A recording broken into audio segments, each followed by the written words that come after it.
Good morning, everyone. Mark Westcott here, and special guest today, Allan Godbee. Good morning, Allan.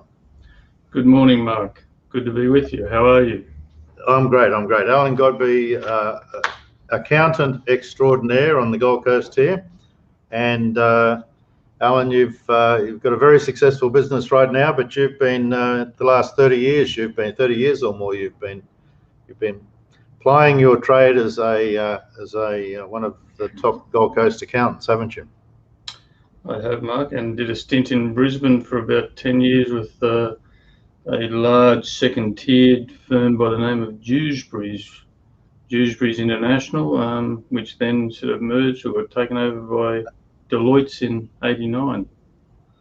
Okay, so you've done all the big firms, and then you decided to come back and set up a firm of your own, where it was more personal, obviously, and your clients appreciate the fact that they can get to talk to you and so on. So obviously that works well.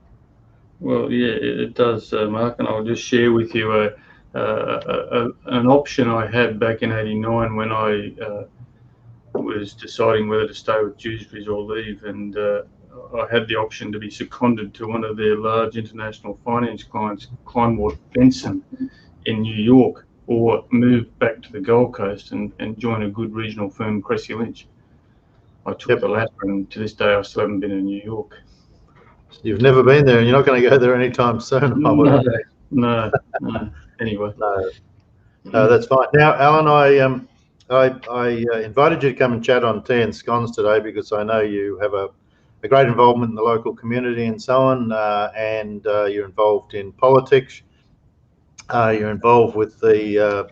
I know you're a great supporter of the Suns and the Titans, and you do get involved a lot in local community events. So, what's your main passion, I guess, in regard to the local teams and so on that you want to follow the most?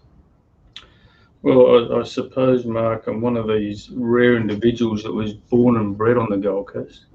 So I am, and apart from that stint in Brisbane, I've spent my whole life on the Gold Coast, and I've seen a lot of changes, and most of them for the good. But I'm very passionate about the Gold Coast, and now that my business is based in Southport, very passionate about seeing how Southport evolves, and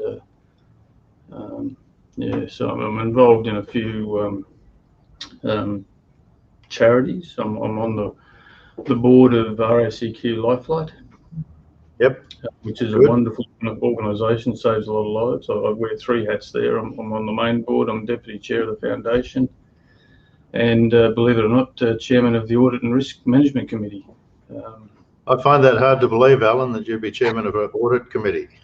Well, I was an auditor in my early days in the. Wouldn't have picked it. No. But so that takes up quite a bit of my time, and but it's just a wonderful organisation. Yeah. Apart from that, I'm still on the school board at All Saints, and involved with the Institute of Glycomics, the Australian Industry Trade College, and then also Southport Chamber of Commerce. So as I said before, I'm very passionate to see how Southport really evolves as a true CBD of a major city in Australia, and I think now with almost the decision being made that we're going to host the 2032, is that right? 2032 Olympics? I have no idea, and something like that, 32 or 34. But I think there's going to be some great legacies. I hope that will evolve out of that, which will benefit this region. Yep. Yeah. And then, on the politics side, I've always had an interest in politics. I grew up in what used to be the strongest country party seat in the nation under Doug Anthony Jr. and then Larry Anthony. So I don't think I'd ever want to be a politician, but I certainly like to support both the federal and state politicians in this region, and I go to a lot of events in that regard. Yep. No, good on you, Alan. Look, we've known each other for a little while now, a few years, and one of the reasons we first set up Tea and Scones was back, this time last year, and it was, when this whole China flu thing started, and we're all locked in our rooms and offices and so on. And I wanted to start away with Tea and Scones so that people would still wake up in the morning, start of the week, and they'd start off with positivity and focus on gratitude, have the right sort of mindsets and so on. And so, and I know you're interested in all this sort of stuff. So what I was going to ask, what I am going to ask, sorry, Alan, is what do you do each day in regard to your mindset, making sure you've got good positive attitude, you've got a team of you've got your team of employees and so on there in your business. How do you guys focus on positivity, gratitude, the right sort of mindsets, and help people where things may be going awry? Yeah, look, I'm a big believer of the power of the positive mind, Mark, and personally, I have a routine every day, and these are my 5 daily disciplines. And the first one, people when they first hear it may sort of have a chuckle, and that's breathing. And so the first thing I do when I wake up in the morning, I just sit on the side of the bed and take 10 deep breaths. So breathing is number 1. Gratitude is just so under.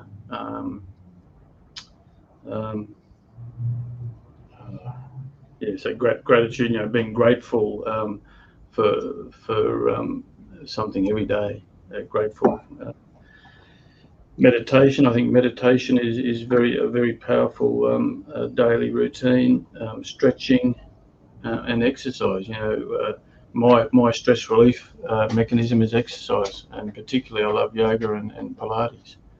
And then that sort of flows into the business environment here. We're very big on our culture, and as far as our team members are concerned, we don't rush out when we're looking for a new team member. We just don't rush out and hire the first person that comes along. They've got to be a cultural fit into this organisation that ensures that the positive vibe and energy remains within the office space, because otherwise, if it doesn't, then that potentially flows on to our customers. Look, absolutely. And what do you do from a team point of view, Alan? And I see you're actually having a coffee, not a tea and scones, so that's one demerit point this morning for you. I apologise, but I've already had my peppermint tea this morning. Sorry. No, that's okay. Yeah, look, we have regular get-togethers. I think we have a fortnightly morning tea. We have a monthly event that takes different forms, just to create a bit of fun and some of the things that we've been to: axe throwing, lawn bowls, 10-pin bowling. Whole heap of different things. So we try and do that on a monthly basis, and then also, if we achieve or exceed budget in a month, then we reward everybody by going out for a nice lunch and the like. So that's fantastic. Yeah. No, good on you. And your 5 daily disciplines. I good to see you're still following those. I know where you got those from, and that's great. They're very good habits to practice every day. So good on you for sticking with that. Yeah, and I share those with contacts and friends. I think I shared it recently on LinkedIn. Okay.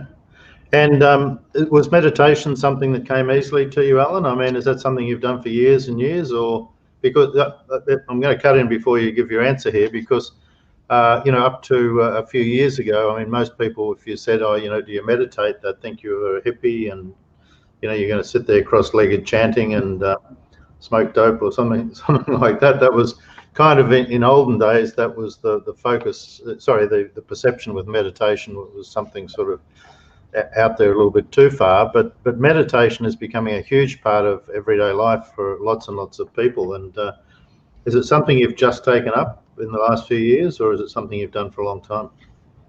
No, it's something I've only just taken up in the last few years, and I would agree with your comments before. Yeah, no, it wasn't easy. I just had to start small steps at a time. So I think I might have only started with a minute or a few minute meditation session, but even with just a few minutes each day, I could just really feel the difference in clearing the mind. So I'd strongly recommend meditation. Yeah, look, there's a number of iPhone apps and so on out there now, aren't there, Alan, in regard to things like Calm, iPhone, or whatever phone you've got. There's various applications you can use to just zone out for 5 or 10 minutes. First thing in the morning, which is probably the best time to meditate. So that's great that you're getting involved in that. In regard to your staff too, it was good you sharing those things that you're doing in regard to keeping the team together and keeping everyone on track and motivated, and giving people the opportunity when they come into the business, while actually filtering people who come in the business on a by establishing their mindsets, I guess, and making sure you've got a good fit, because one bad person can really screw up a good team, can't it? Oh, absolutely, yeah. And look, the profession we work in is a high stress profession, so it's important that we're mindful of people's mental state and try and help them to manage their stress as best we can. Yeah. One of the questions I just said I'd put to you this morning, Alan, was what's the unique offer or process that you have for your clients? Is there a primary focus in your business that in regard to Godbee Favreau you're looking for certain types of people that you are most aligned to provide the greatest value for? Yeah, look, when we set up this business 7 years ago, we branded ourselves strategic accountants, and we never wanted to be classified as your typical compliance accountant looking backwards. So we wanted to be more strategic looking forward, and I've developed a 4-pillar process, the GFA business advisory process, and pillar 1 is bookkeeping, and we never thought we'd want to deliver what's perceived to be a low-level service to our clients, but it's fundamental to being able to deliver the other 3 pillars. With due respect to bookkeepers, there's a lot of bookkeepers out there, but they don't necessarily get the numbers right or on time, and that's our mission, is to get the numbers right and on time. And then pillar 2 is our virtual CFO service. And the scope of a virtual CFO can be as wide as the business needs, or as narrow. And we scope it out, obviously. But when I'm doing my little elevator pitch like this, I just focus on the numbers. So we help our clients develop budgets, benchmarks, and KPIs. And then we analyse the performance of the business against those budgets, benchmarks, and KPIs, with the whole purpose of improving the performance of the business and the overall value of the business. Hence the importance of the bookkeeping. There's no point in analysing something that's either out of date or wrong. And then pillar 3 is our strategic planning, and that's about helping people on their journey, or businesses on their journey. We have strategy sessions in our boardroom and determine where they are now, turnover, gross profit, net profit, what resources do they have at the moment to achieve what they're achieving, premises, equipment, employees, where do they want to be in, say, 3 or 5 years, turnover, gross profit, net profit, what resources do they need to achieve where they want to be. Then we help them develop and implement strategies to achieve where they want to get to. Pillar 4 is boards of advice, and that's all about accountability. So we meet with them on a regular basis and help them make the decisions they need to and want to achieve their goals. Sorry, that was a bit of a long elevator. It was a very tall building, Alan. So we had time to listen to that before we got to the top floor. No, but that's good. So it's really 4 pillars is your uniqueness that you bring to the marketplace, and they're all very valuable things that you're doing. So the final question, and this sort of came out of the Power of Great Questions interview I did last week, I think, with Mike Rhodes of guy, one of my mates who I interviewed for the Power of Great Questions.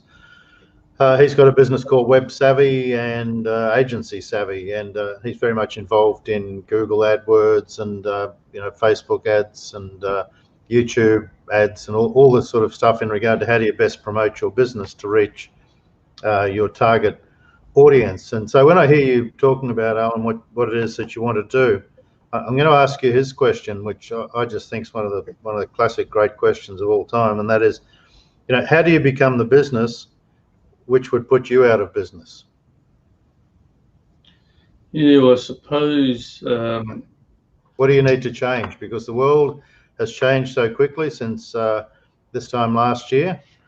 Technology, artificial intelligence, all these sorts of things. For you guys, it's processing overseas at much lower rates, and you've got all these things happening in the world in the accounting industry. So what do you need to do to change in such a way, and how quickly can you do that to be a business that would put your current business out of business? Yeah, well, I suppose before we decide to offshore, made the comment of offshoring, and we have dabbled in that in the past.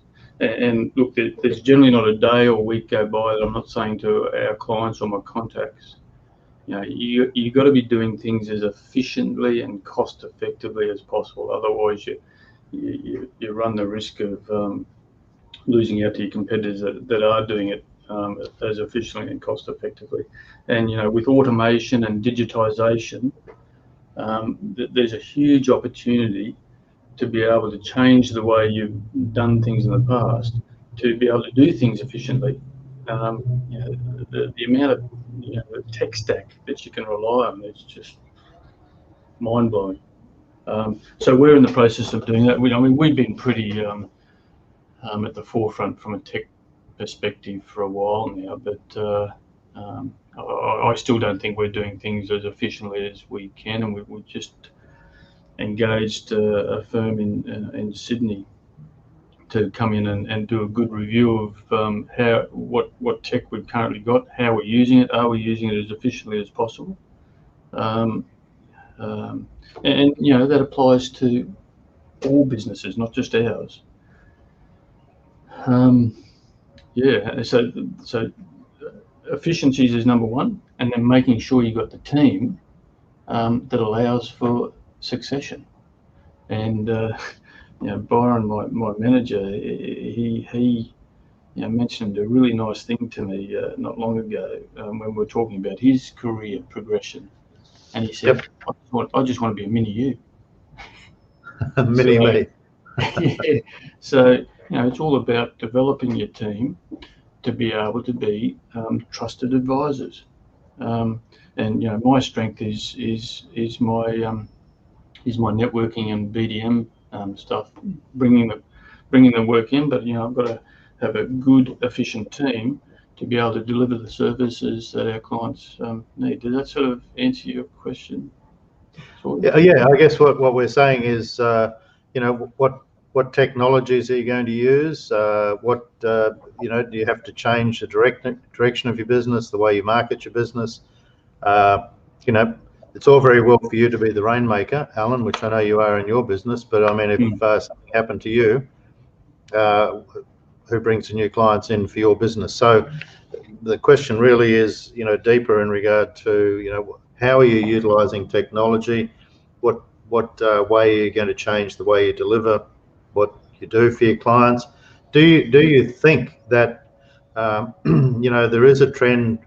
We're both from a school where human interaction is a very big part of what we do, but now we all have Zoom calls, and clients are actually getting more and more okay with Zoom calls. I think people still need to meet you once a year and shake your hand and look you in the eye, but certainly more and more Zoom calls and stuff like this are. So, it was kind of like, have you thought about how your business is going to evolve over the next few years because a lot of businesses have evolved 10 years in 1 year, haven't they, by utilising technology, have advanced their businesses, massively in the last 12 months because they had to. Oh yeah, absolutely. And look, I still prefer face-to-face wherever possible. But because of the technology and the invention of Zoom meetings and so forth, I mean that's really contracted the world, I suppose, from a business perspective.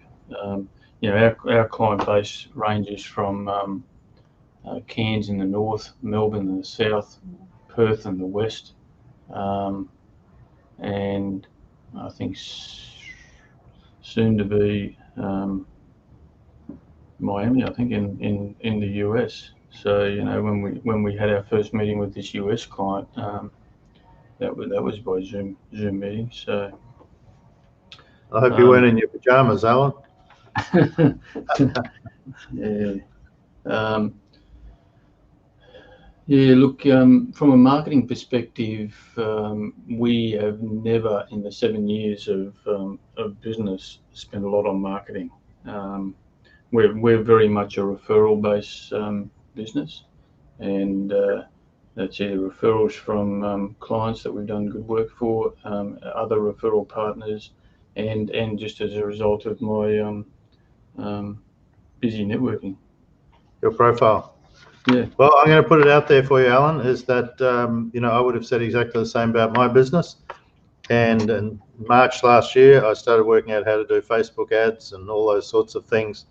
And we've now doubled our business on the back of implementing marketing that wasn't about face-to-face human relationship marketing, but was more about, utilizing technology as a way to meet people that we wouldn't normally have met. So I guess that was where the question was leading, whether you have gone down that track yet, and if not, not yet. We have sort of pondered on it because we've got a couple of industries that we specialise in, and we were thinking about doing some niche social media marketing to those industries, but we didn't quite get there. So maybe I should have a chat to you offline. Well, I think there's an opportunity there, Alan. Absolutely, a huge opportunity, and especially I know what you're talking about in regard to your industry that you're involved in, or the particular market you're involved in, and huge opportunity for you. Okay. Look, just to finish off today, it's been great chatting with you and getting an insight in regard to what you do and so on. Do you want to just talk quickly, Alan, take a minute or so, talk about your business, how to contact you, where you're based in Southport and so on? But here's your quick chance for a plug. Thanks, Mark. Yeah, well, so we're based on level 4 of K House, which is on the corner of Short and Scarborough Street, Southport. That's Godbee Favreau, if anyone wants to. No, it's GFA. GFA Strategic Accountants. So my apologies. That's okay. Yeah, I suppose some people will try and look you up on the web or the phone book. So I just thought I better get that out there. Yeah, no, GFA Strategic Accountants. Find us either on the web or 55271112. With an 07 in front of it. That's it. Those that don't live locally. Alan, thanks for your time today. It's been great having a chat with you, and really enjoyed our opportunity to have a chat, and happy to chat with you offline about how maybe social media marketing might create great things for you. Yeah, no, I'd appreciate that, Mark, and thank you for the invite this morning. I've enjoyed it, and look forward to catching up with you for a coffee. Well, coffee for you, probably a cup of tea for me. Sorry, buddy. Good talking to you. See you soon. Have a great day and take care.